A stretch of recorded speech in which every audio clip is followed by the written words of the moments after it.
So now we're going to look here in lesson 8.7 at packing microgreens. And we talked earlier in this workshop series about packaging. So now we're at the point where we need to take the product we've grown and put it into the packaging we've chosen. So putting it into context again. So packing microgreens is a post-harvest process of reducing contamination risk and preparing microgreens for marketing and sale to consumers. And so there's many ways that your microgreens are going to get packed. So you might have bulk bins, which could be big reusable plastic bins. These are great for going to farmers markets and maybe some specific bulk customers where you're switching out the bins each time. You might have bulk bags in 1 or 2 pound increments for larger volumes such as restaurants.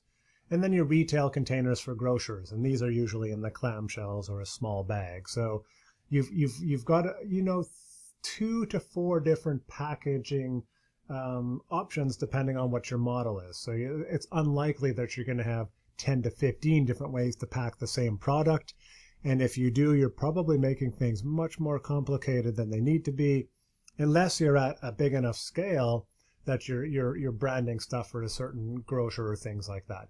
That's when that stuff starts to make sense. But at the smaller scale, you're going to have a well-branded product that's identifiable and easy to pack and not too complicated, hopefully. So I just want to quickly revisit our harvesting goal. Once again, we're cutting, packaging, and refrigerating microgreens as quickly as possible. We're really trying to keep the crop dry and contaminant-free. Because once it's in that package and sealed, the risk of something happening to it at that point, of getting water on it or getting a pathogen on it, is extremely low. And so if we can get it into the package and get it into the fridge, the nice thing about refrigeration is if there is something in there that we don't want, the cold is what prevents it from growing very quickly. So there's a reason that we refrigerate things, and that's one of them. Microgreens, depending where you are, may or may not be considered a high-risk food. And so that cold is really important. And it is a perishable item. And so your farmers markets may require they be in the fridge, but when you take them to a grocer or a restaurant, that's the first place they're going to go, is into a fridge space. So really, really important to keep it cool. Also, again, because it's really going to extend its storage life.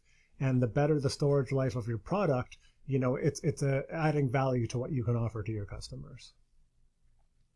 So here's a few keys to successful packing that I think are important to keep in mind. One is having sufficient space. We looked at our setup earlier. We had our scale, our bowl, our packages ready to go. So if you had clamshells, you'd need a bigger area. If you have multiple people packing, you need a bigger area. So your space needs to be sufficient for what you're doing. Ideally, your packing space is really close to fridges, so as stuff gets put into the container, it can get into the fridge right away. The longer something spends, at a temperature above 4 degrees, the shorter its lifespan. We talked about this earlier, but all your containers should be prepared and pre-labeled. So, this is something that could be done at the beginning of the week, even if you have multiple harvests. It's done on a slower day, so everything is ready.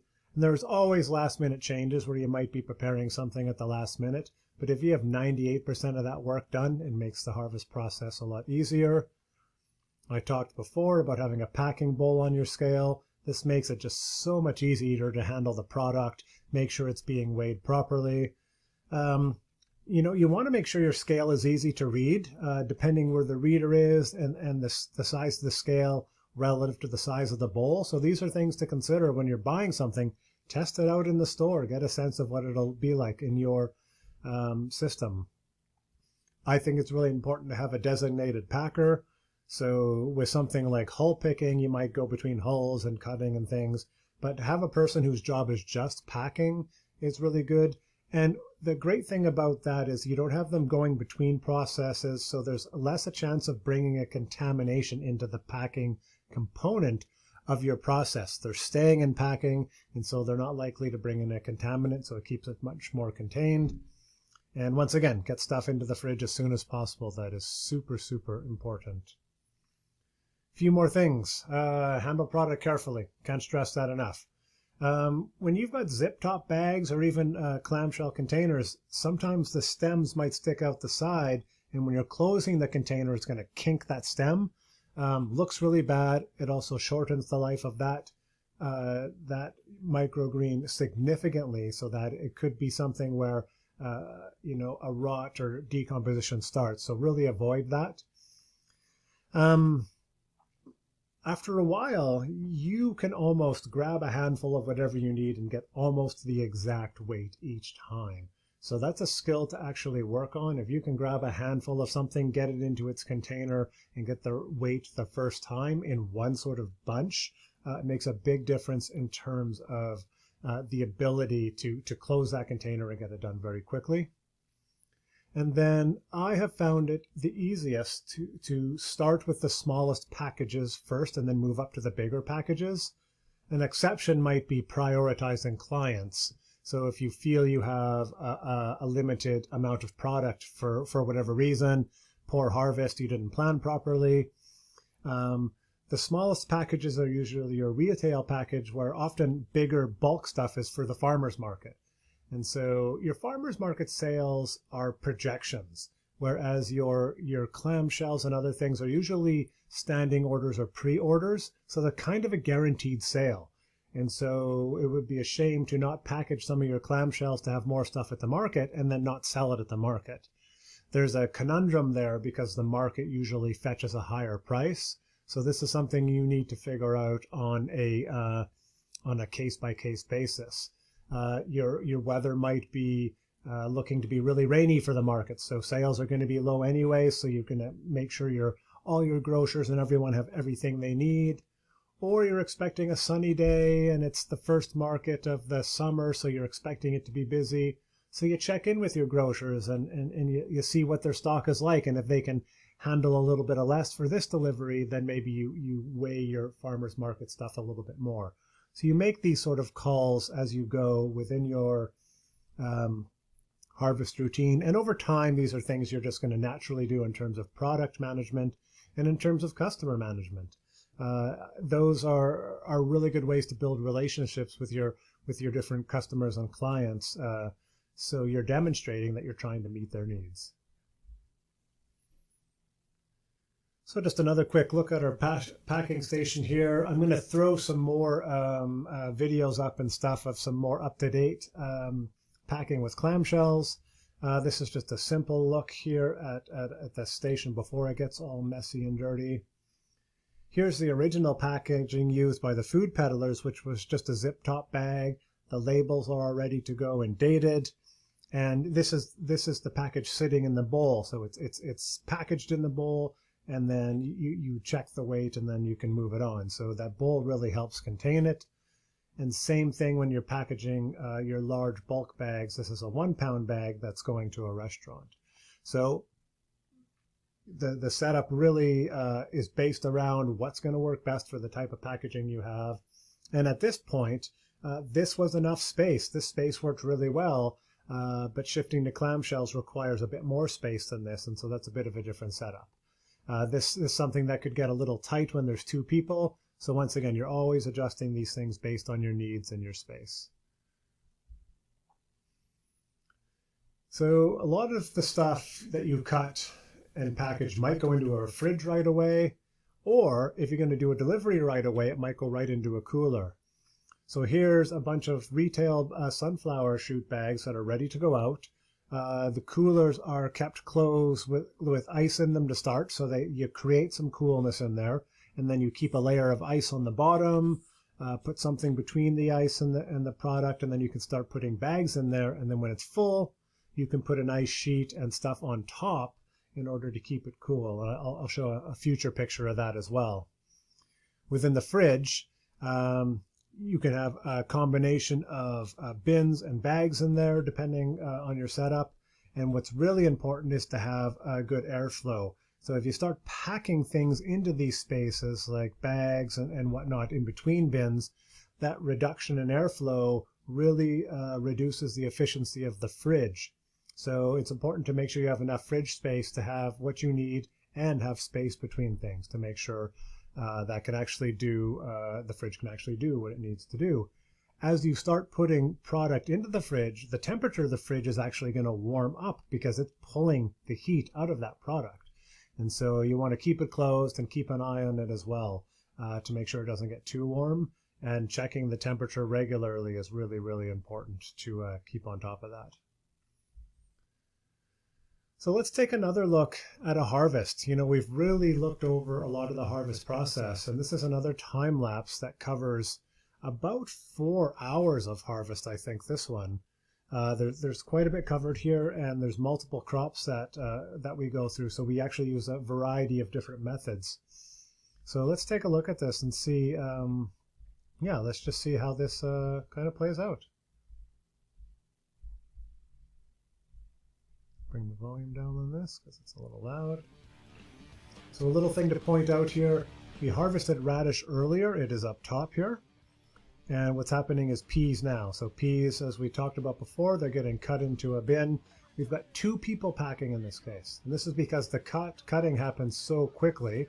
Smaller bags take longer to package, so 2 people are unpacking, 1 person cutting. I happen to have a broken hand at this time, so I'm not much help of anything, and you have to excuse the artistic license we took here with some of the material. Let's get rid of that advertising.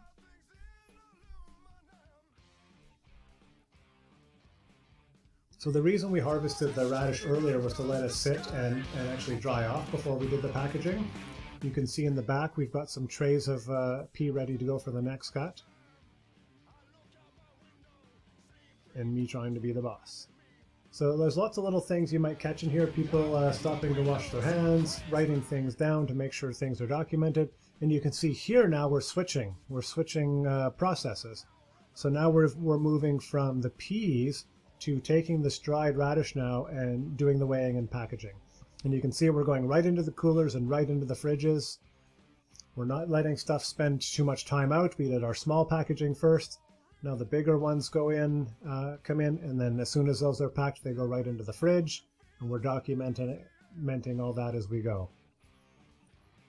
Like I said, artistic license. Now moving on to the next crop. Why you see a lot of activity around the cameras, because this is where we do our record keeping. And here we've moved on to wheatgrass, doing a few cuts, and that was a small crop, so now we're moving on and we're getting set for our sunflower here. So here we're now set up for harvest 3. We've got our full setup, and now we're starting. So we've just got 2 people here starting to go on things, and hopefully more people come in. So as things get going, there's a bit of lag. 2 people can handle it, but as we get into starting to pack, more people are going to need to come in. So right now people are off prepping, doing maintenance in the greenhouse, maybe sowing another crop. And so depending on what the packaging looks like, if these 2 can keep up, they'll keep going. As things start to bottleneck, you bring in more people in order to get the tasks done.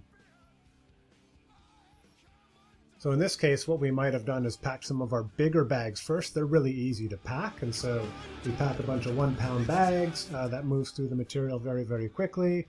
But as we get into the smaller packaging, it takes more people to do that. Way too much artistic license here. I don't know what we were thinking.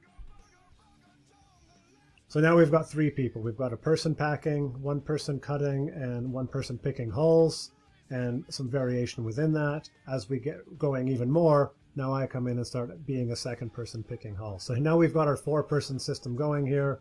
Maybe not quite as efficient as we'd like it. You can see little things like regular sweeping of the floor, people going and washing their hands a lot, back and forth between the coolers. So you just get a sense of the flow. Everybody knows their position. There's lots of flexibility within that and lots of moving around.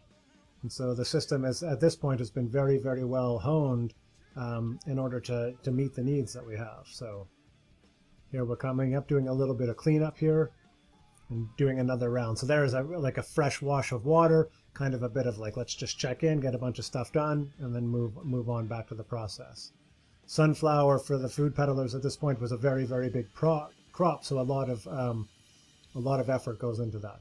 Here we've also done a shift and switched up our cutter. So as a way of sort of just shifting the flow and just the tolerance of different tasks, people switch up tasks. So maybe you're cutting for a while, or picking, or packaging. So there's all sorts of different scenarios that come out even within one harvest system.